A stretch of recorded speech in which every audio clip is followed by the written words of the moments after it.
सांसद राजू बिष्ट ने सिलीगुड़ी स्थित बीएसएनएल कार्यालय में अधिकारियों के साथ कई मुद्दों को लेकर दार्जिलिंग और कालिंपोंग में बीएसएनएल के नेटवर्क को कैसे मजबूत किया जाए, इस पर बैठक की है।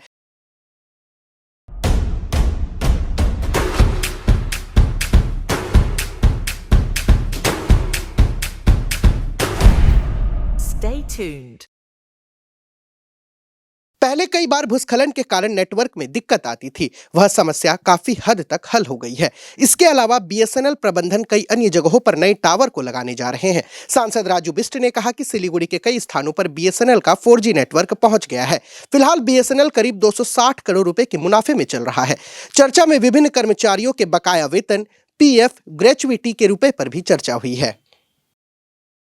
स्वागत करता हूं और आज 27/2/2025 टेलीफोन एडवाइजरी कमेटी की बैठक संपन्न हुई और इस कमेटी के अंदर में जो है कुछ बिहार से लेकर के अलीपुरद्वार से लेकर के जो है मालदा तक की टेरिटरी आती है और आज विशेष तौर पे दार्जिलिंग और कालिंपोंग को लेकर के विस्तृत चर्चा हुई और मुझे ये बताते हुए खुशी है कि आज बीएसएनएल परिवार की ओर से कालिंपोंग की जनता को एक बहुत बड़ा उपहार मिला है।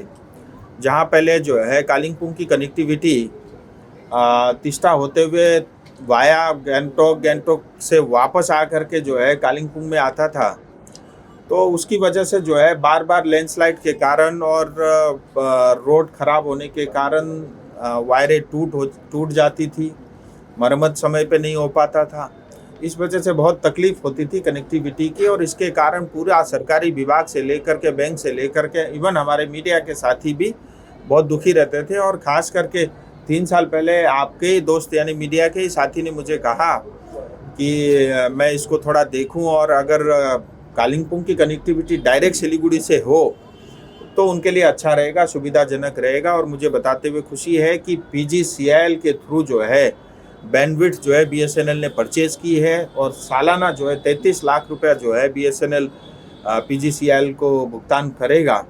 और पिछले 5 महीने से ट्रायल प्रोजेक्ट चल रहा था और पिछले 5 महीने के अंदर में एक बार भी जो है उस लाइन में कोई खराबी नहीं आई और इसके कारण चाहे मोबाइल हो चाहे इंटरनेट हो सुविधा के साथ जो है मतलब चलता रहा। और जो है अब ये डायरेक्ट सिलीगुड़ी से कालिंपोंग की कनेक्टिविटी ये बन गई है और मैं इसके लिए कालिंपोंग की जनता को बधाई देता हूं।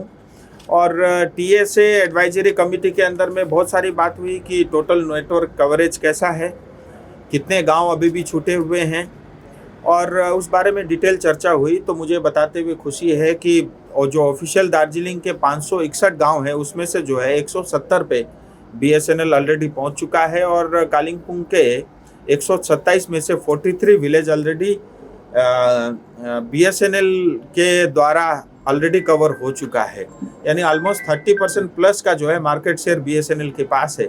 मैं अभी प्राइवेट कंपनियों का डाटा आपको नहीं बता रहा हूं, लेकिन ये सिर्फ BSNL की कवरेज है। और इसके अलावा जो है 144 गांव की लिस्ट मैंने दी थी, उस पर काम कर रहे हैं और ऑलरेडी 6 गांव इसके अंदर में कवर हो चुके हैं और बाकी के 138 गाँव के अंदर में ये कवरेज का काम चल रहा है।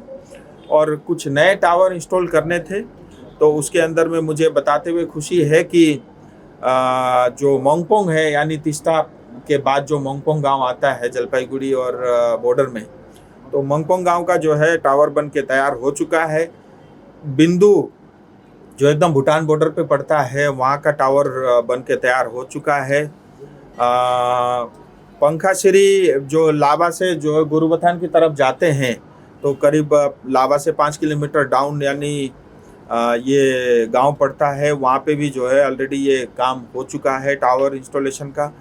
बिरिकडाड़ा में भी टावर इंस्टॉलेशन का काम पूरा हो चुका है और चुईखिम ये कफेर के पास पड़ता है, उसमें भी टावर जो है बनने का काम लगभग पूरा हो चुका है। शेरपा गांव को इसके कारण एडवांटेज फ़ायदा होगा। सो कुल मिला के जो है तेज़ी के साथ BSNL काम कर रहा है और मैं विशेष तौर पे भारत सरकार का और BSNL के सभी अधिकारियों का, हमारे जनरल मैनेजर मेरे साथ बैठे हैं उनका भी मैं शुक्रिया करता हूं, बधाई देता हूं। और आज एक अच्छा सुझाव आया है, BSNL के अधिकारियों ने बताया कि जितना भी इंफ्रास्ट्रक्चर का काम है, कई बार रेलवे है, कई बार रोड वाइडनिंग का, 4 लेन का, 6 लेन का काम चलता है, उसमें जो है ये कनेक्टिविटी बाधित होती है। तो हमने ये भी फैसला लिया है, मैं भारत सरकार से भी बात करूंगा, ये अपने आप में नेशनल वेस्ट है। रोड तो चौड़ा होता रहेगा, रोड नए बनते रहेंगे, लेकिन अगर टेलीफोन जो है डिपार्टमेंट को भी, BSNL को या अन्य जिन लोगों के नेटवर्क है उनको भी अगर इसमें सिनर्जाइज करें, तो मिलके अगर काम करेंगे तो ये एक जो नेशनल वेस्ट होता है, बार बार जो है लाइन को दोबारा से डालना पड़ता है, उससे बचा जा सकता है। इसके कई सारे जो है सुझाव भी आए।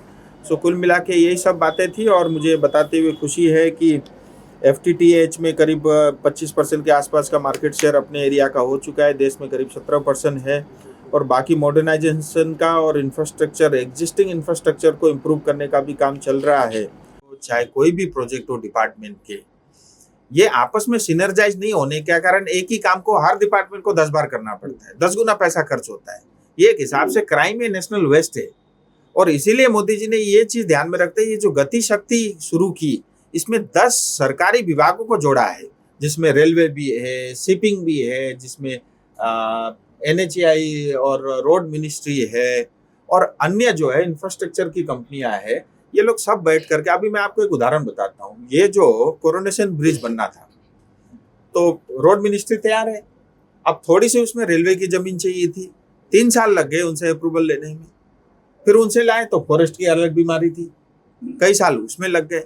तो ये जो आपस में, क्योंकि हम सब लोग जनता के लिए है, लेकिन हर आदमी अपने हिसाब से काम करता है, जो कलेक्टिव एफर्ट हो तो पैसा भी बचेगा, समय भी बचेगा, और ये देश की बर्बादी है पैसे की। तो मुझे लगता है इस पे और अधिक सजग होने की आवश्यकता है। आज मैंने ये कहा है कि एटलीस्ट हमारे जिले में, चाहे स्टेट का काम हो चाहे केंद्र का काम हो, मैंने इनको भी कहा कुछ भी आप मुझे फोन करिए, मैं कंसर्न डिपार्टमेंट से बात करूंगा। और आज भी इसी मीटिंग में मैंने जो रोड जो NHPWD वाले बना रहे हैं, मैंने उनसे कहा इनके साथ मीटिंग करिए, जब आप रोड बना रहे हैं बीच में डिवाइडर लगाएंगे, इनको जो है अपनी केबल लगानी पड़ती है 5 फीट नीचे, यानी करीब 1.5 मीटर के आसपास, तो बहुत है नीचे। तो अगर डिवाइडर वाली जगह में ये केबल इंफ्रास्ट्रक्चर का लाइन बिछ जाए, तो रोड चाहे वाइडनिंग करो, चाहे मोटा करो, चाहे कुछ भी करो, वो टूटेगा भी नहीं, खराब नहीं होगा, और कनेक्टिविटी मेंटेन रहेगी और पैसे की बर्बादी बचेगी। ये सब बातें हैं। मुझे लगता है थोड़ा सरकारी विभागों में जो काम करते हैं उनको थोड़ा इस बारे में ये सोचना चाहिए कि हमारा ही पैसा है और सरकार का काम यानी जनता का काम नहीं। आज मेरी बात हुई जो यहाँ पे लाइनमैन वगैरह या जो बाकी जो करीब 84 के आसपास जो है कॉन्ट्रैक्ट वर्कर काम करते हैं, तो मुझे बताया गया कि उनको 6 महीने से तनख्वाह नहीं मिली और ग्रेच्युटी और PF जमा होती है। एक ने बताया था नहीं होती, तो दूसरे ने बताया कि होती है, थोड़ी लेट होती है, और फिर तीसरा मिनिमम वेज का बताया, और चौथा उन्होंने बताया क्लासिफिकेशन का इशू है, क्योंकि ये जो है टायर C के हिसाब से पैसा मिलता है, जबकि ये टायर 2 में आता है। B कैटेगरी में आने से उनका मिनिमम वेज की क्राइटेरिया बढ़ जाती है। तो मैंने उनको कहा है ये लेबर कमिश्नर से मैं बात करूंगा, क्योंकि क्लासिफिकेशन उनको करना पड़ेगा, तब जाकर के BSNL उस हिसाब से इनको पेमेंट रिलीज करेगी। दूसरा, ये जेम पोर्टल के थ्रू जो कॉन्ट्रैक्टर मिला था बहुत ही थर्ड क्लास था, मुझे पता चला अभी बॉम्बे का था, मैंने तत्काल बात की, उसको खोज निकाला, कभी फोन नहीं उठाता, आज बाई चांस फोन उठा लिया तो उनसे बात हुई। एक तो उनको ये नहीं पता था कि सिलीगुड़ी कहाँ है, तो मैंने उनसे बात की, पश्चिम बंगाल का हिस्सा है सिलीगुड़ी। फिर उसके अकाउंटेंट से भी बात की, उन्होंने जो है सितंबर के बाद पेमेंट के लिए कोई भी जो है बिल रेज नहीं किया था। अब सितंबर मतलब आप देखिए, सितंबर, अक्टूबर, नवंबर, दिसंबर, जनवरी, फरवरी, मतलब 4 महीने पूरे हो गए, 5वां महीना चल रहा है। जब बिल ही रेज नहीं करेगा तो पेमेंट कहाँ से मिलेगी? तो मैंने उनसे भी बात की, उन्होंने भी कहा कि मैं GST को पैसा दे देता हूँ, पेमेंट टाइमली नहीं मिलता। तो फिर कहानी कही है। सो एनीवे, आपने पूछा इसलिए मैं विस्तार से बता रहा हूँ। तो इनके भी कंसर्न जो है मैंने सुन लिए है, और जो भी उसमें होगा उचित कार्रवाई उसमें की जाएगी। और क्योंकि BSNL का काम बढ़ रहा है तो लोगों की जरूरत भी बढ़ेगी, प्रॉफिट में आ गया है, तो अल्टीमेटली जो है जो PSU का सिस्टम है सैलरी हाइक का, वो भी आने वाले समय में